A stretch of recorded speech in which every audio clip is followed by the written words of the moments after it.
Hola a todos. Hola, muy buenos días. Qué placer ver este auditorio, este galpón aquí impresionante. Bienvenidos a todos ustedes. Arrancamos esta edición, la número 9 de la Bienal Iberoamericana de Arquitectura y Urbanismo. Y ustedes saben que muchos de los objetivos y también a lo que se aspira es a encontrar y mostrar los mejores proyectos de arquitectura y de diseño urbano y que incorporen, por supuesto, los contextos, las demandas sociales, las tecnológicas y también las climáticas en la escala de la arquitectura, entre muchas otras cosas. Así que a lo largo de estos días ustedes van a tener la oportunidad de encontrarse, de aprender, de crecer, de seguir evolucionando en su carrera que tanto aman y adoran. En el marco de las geografías locales, vamos a dar inicio entonces a esta apertura de la mano de dos socios españoles, del señor Paco Burgos, de Ginés Garrido y de nuestro curador español, por supuesto, y de nuestros curadores españoles y nuestro curador argentino como es Edgardo Bañasco. El aplauso para ellos. Arrancamos esta Bienal a pleno, la número 9. Los dejo con ellos y esta apertura para todos ustedes. Gracias. Bueno, buenos días a todos. Ustedes no saben la alegría que me causa verlos aquí. En primer lugar, quería un poco repetir algunas cosas que charlamos anoche en el Teatro del Círculo.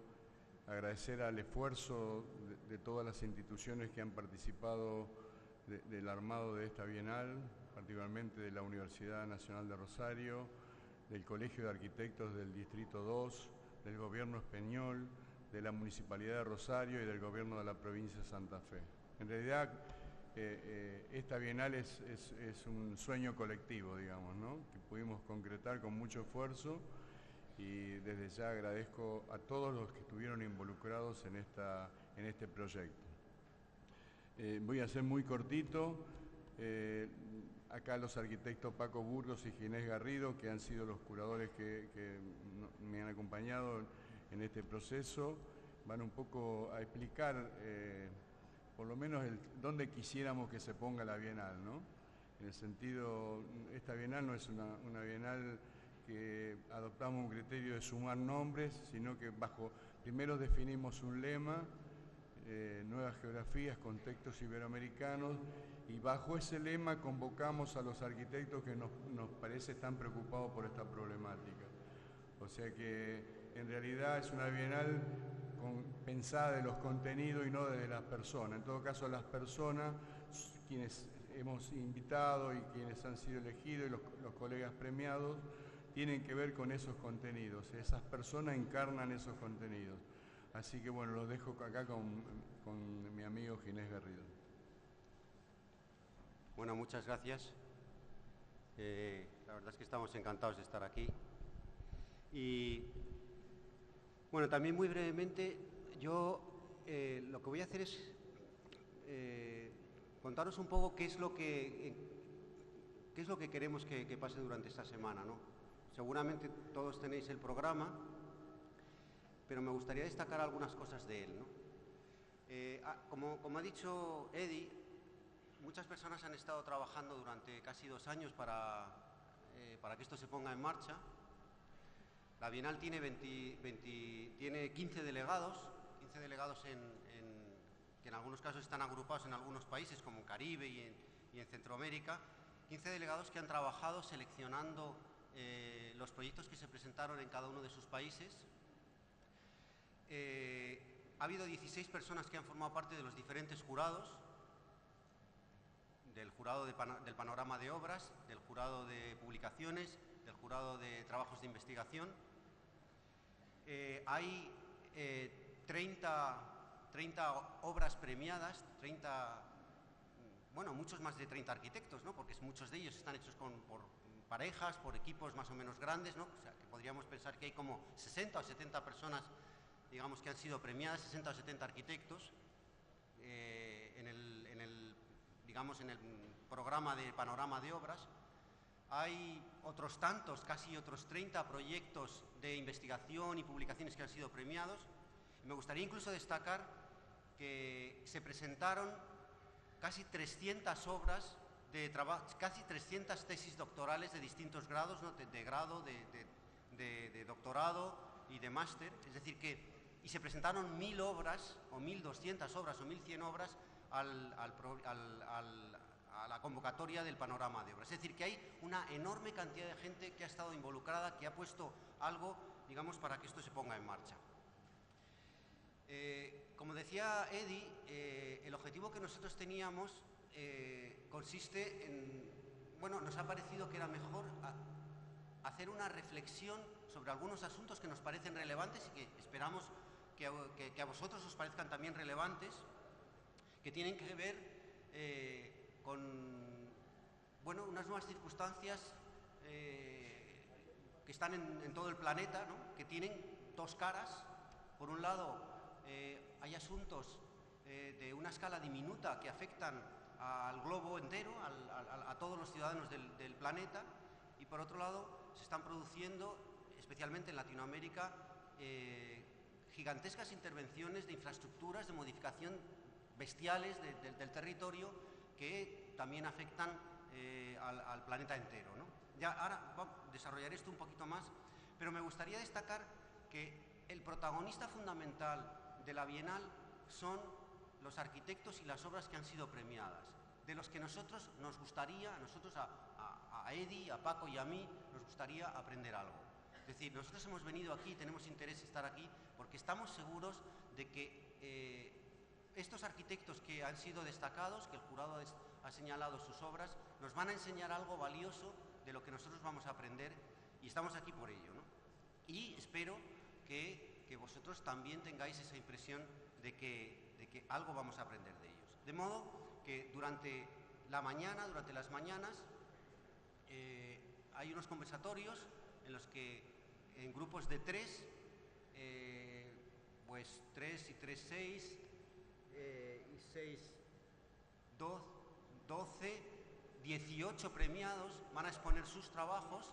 Después, a la primera hora de la tarde, también hay otras conferencias en las que hay otros 4 premiados. Es decir, que, digamos, el corazón de la Bienal son las exposiciones de los premiados, que van a ser presentadas también de una manera más o menos tratando de ligar estas obras presentadas con el contexto de la Bienal, por delegados, que están aquí la mayor parte de ellos, y por los miembros del jurado, que también están la mayor parte de ellos.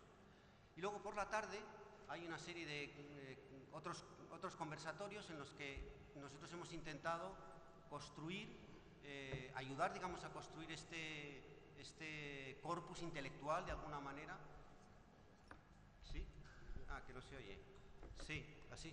Bueno, este corpus intelectual con una serie de invitados específicamente, bueno, pues señalados para ello, que estarán por la tarde. De modo que este es el esquema general, es decir, que hemos puesto el máximo interés en que los premiados nos enseñen lo que han hecho y nosotros podamos aprender algo sobre ello. Los 3 días, martes, miércoles y jueves, cada uno de ellos tiene un pequeño, digamos, asunto, ¿no? Nos gustaría que cada uno de ellos estuviera construido alrededor de una reflexión, ¿no? Que va a ser pues conducida por una persona desde la mañana, y luego tendrá unas conclusiones por la tarde. Y estos 3 temas son, pues, lo más pequeño, lo local, lo que se hace con las manos, lo que tiene que ver con nuestra escultura específica, con quiénes somos nosotros, con nuestro cuerpo, ¿no? Y de qué manera esto tiene relación con la geografía, digamos, universal. Nos gustaría que se hablaran estos asuntos hoy, digamos, el material, el modo en el que se construyen las cosas, el modo en el que se montan, el modo en el que estas cosas están dictadas por la tecnología, por las técnicas, por las culturas de los lugares en los que estos edificios, proyectos urbanos o grandes estrategias se plantean. Es para ser muy breve. Mañana miércoles, hablaremos de las ciudades, ¿no? Todos sabemos que que en un horizonte muy cercano pues ya más del 50% de la población va a vivir en ciudades, y esto es una cosa creciente, de modo que para los arquitectos es un asunto extraordinariamente relevante saber cómo van a ser las ciudades, o qué podemos nosotros aportar, o qué podemos aprender, o qué podemos proponer, digamos, sobre las ciudades, que sin duda es el territorio en el que hay más cosas que hacer seguramente. Y el tercer día, el jueves, porque el viernes es un día un poquito distinto, ¿no?, con la clausura y una gran conferencia de Fruto Vivas por la tarde. El tercer día, el jueves, nos gustaría que se hablara de lo contrario de lo que se habla hoy, es decir, de lo gigante, de lo enorme, y en qué sentido, digamos, las estructuras continentales o geográficas enormes afectan a lo que nosotros estamos haciendo de una manera local, ¿no? Este es un poco el resumen de lo que nos gustaría que se hablara estos días, cada uno de estos días, y vamos a tener también pues una pequeña estructura de moderadores que poco a poco van a ir sumando con el labor de cada uno de ellos, pues para ir construyendo este pequeño discurso, ¿no?, que es el que nosotros querríamos poner enfrente de vosotros. Eso por un lado. Y por otro lado, nos gustaría que la Bienal fuera lo más abierta posible, es decir, aquí va a haber, bueno, pues magníficos arquitectos, magníficos profesores, ¿no?, que luego van a bajar ahí. Es decir, me gustaría pues que en algunos momentos incluso pues las personas que asisten a la Bienal pudieran participar, y si no es posible, porque hay muchas personas, pues pudieran, pues no sé, coger del brazo a alguien y preguntarle algo, darse un paseo por este sitio tan maravilloso. Es decir, que hubiera, digamos, una interacción lo más directa posible, lo más cercana posible entre las personas que están encima del estrado, que no están aquí para dar ninguna lección, sino sencillamente para interactuar con las personas que están al otro lado, que por otro lado también son pues los grandes protagonistas. Es decir, por un lado los premiados, que nos van a mostrar lo que hacen, nos van a mostrar lo que han hecho, por qué lo han hecho, y las personas que asisten aquí, que quieren, yo creo, o que tendrían o tienen la posibilidad de interactuar con las personas que estamos aquí arriba. Y no mucho más.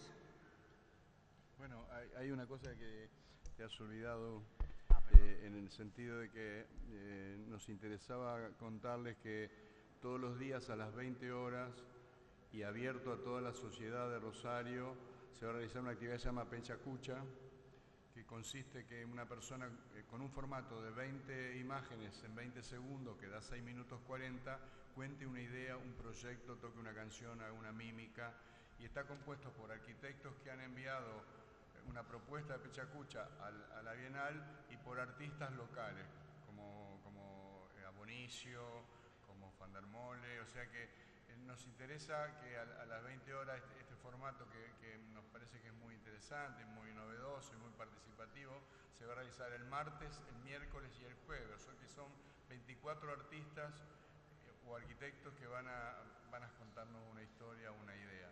O sea, también quería invitarlos el día miércoles, que se va a pasar una película en el Cine El Cairo, que tiene una capacidad para 400 personas, o sea que vamos a abrir una inscripción porque no todos nos vamos a caber. Esta es una iniciativa de los dueños de esa película, es la primera vez que viene a la Argentina.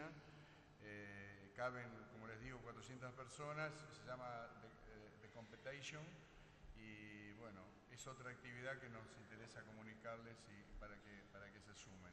Y el jueves hay una fiesta popular para todos, que se va a realizar acá mismo, entre los dos galpones, con una banda, con un disjockey, con bar, o sea que los esperamos a la fiesta a todos.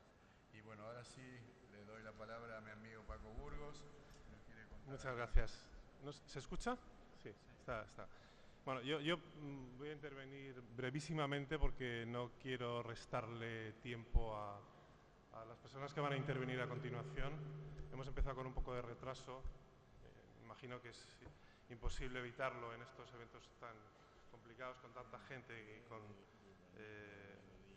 una organización tan compleja. No voy a añadir nada más a lo que ha explicado Ginés, mi socio y compañero en estas labores de comisariado. Únicamente yo quería hacer algunos anuncios, porque habría que advertir de pequeños cambios que ha habido, también inevitables, en el programa de estas jornadas, empezando por el día de hoy. Los que tengan este folletito habrán visto que estaba anunciada la conferencia de Guillermo Vázquez Consuegra, que ha estado hasta el último momento intentando cambiar unos planes que le hacían imposible acercarse por aquí, y finalmente no ha sido posible, y amablemente a Álvaro Puntoni y Toni Gironès han accedido a adelantar su conferencia de esta tarde, que yo creo que va a ser un ¿he dicho? Toni Gironès. ¿He dicho? Puntoni. Álvaro Puntoni, Toni Gironès, he dicho Toni Puntoni otra vez, bueno, lo siento. Que creo que va a ser un inicio espléndido, y va a haber otro pequeño cambio que también quería anunciar. Originalmente estaba previsto que se produjeran 2 conversatorios simultáneamente en este galpón y en el anterior, pero creo que todavía no hay gente suficiente como para hacer una división, y merece la pena colocarlos de manera sucesiva en este mismo galpón, de manera que los 2 conversatorios van a tener lugar uno detrás de otro. Vamos a alargar un poquito la jornada de mañana y todo se va a celebrar en este mismo lugar. Creo que va a hacer las cosas más fáciles, y a medida que el número de personas vaya creciendo, que previsiblemente va a ocurrir esta tarde, organizaremos las cosas de un modo distinto. Me dice Eddie que recuerde, y me parece que es un asunto importante, que se está celebrando de manera simultánea a todo este evento un workshop en uno de los galpones.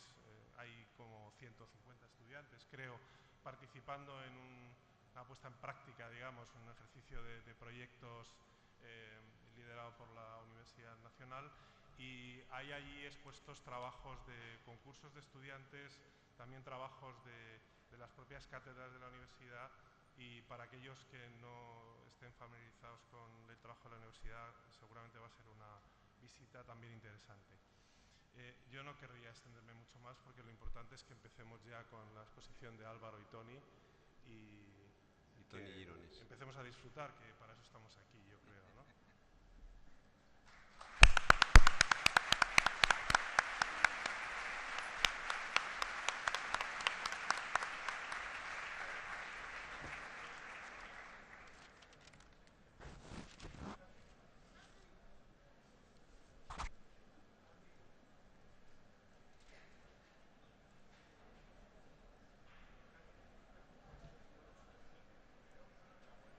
Sí, sí, la gamba.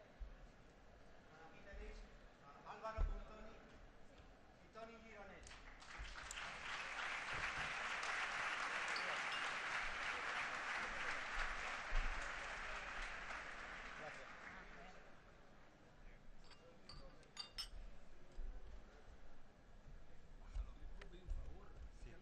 Sí, sí, sí. Gracias.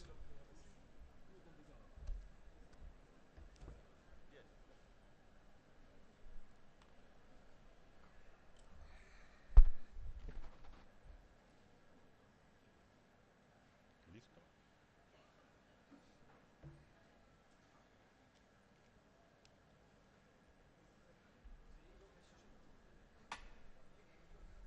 Muy bien, y en esta primera conferencia de apertura, en esta bienal para todos ustedes, por supuesto ya han sido presentados Álvaro Puntoni de Brasil, Toni Gironès de España, premiados sus trabajos. Otro aplauso para ellos.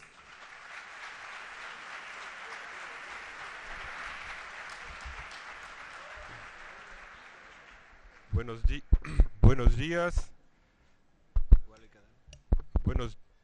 Aló, aló.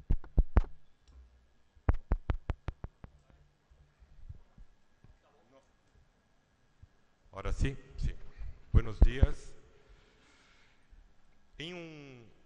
Vou hablar em português um pouquinho. Em um mundo perfeito, creio que um evento como este, ibero-americano, eu deveria falar em português, vocês falarem em espanhol e todo mundo se entender.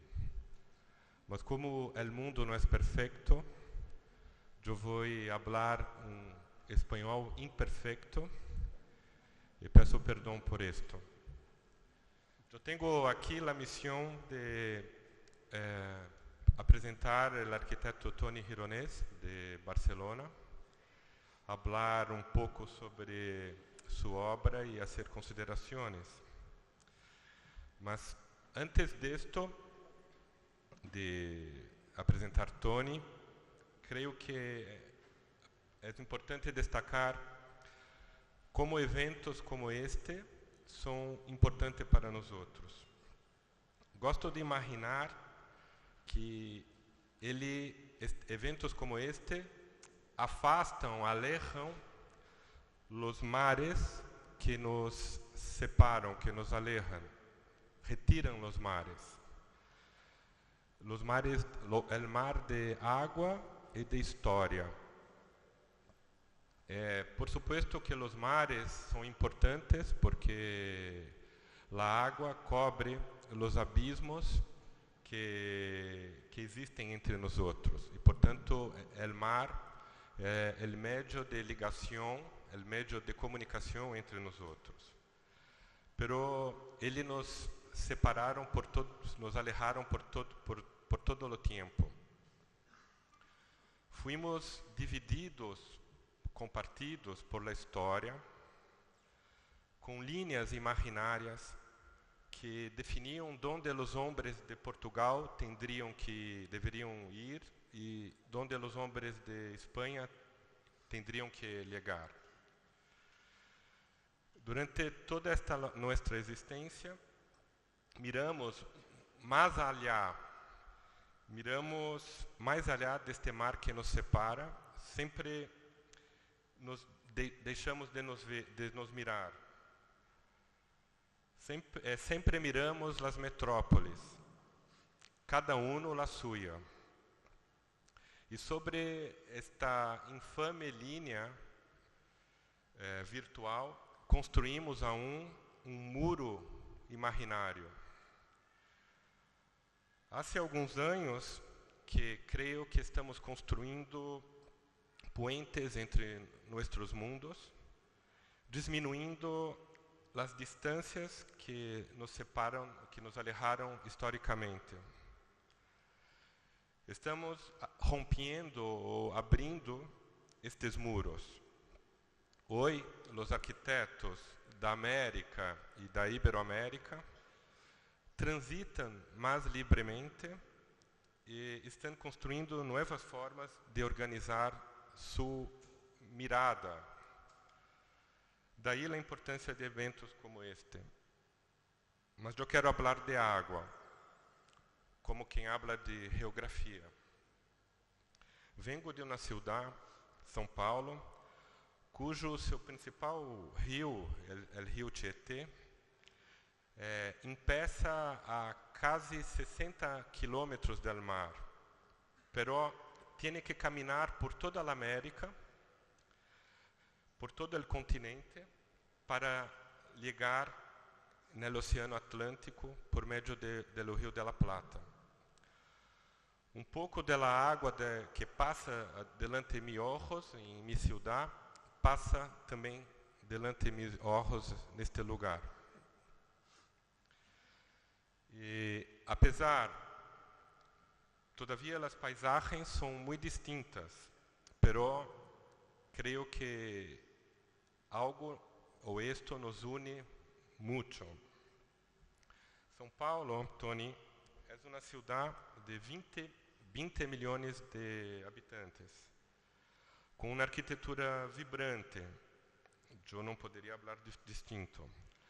Mas é importante dizer que temos uma tradição de crer que a história não é uma ancla, mas é a vela que o vento impulsa hasta o futuro.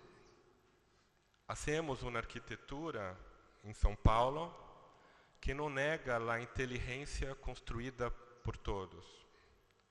Por isso, creio que a tradição construtiva da arquitetura espanhola, que Tony vai nos ensinar aqui, é muito facilmente apreendida por nós outros, para paulista como eu, que vem de uma escola que nasce dentro da Escola de Engenharia na Politécnica de São Paulo. Admiro o rigor e a austeridade da obra de Gironès, que não hace concessões para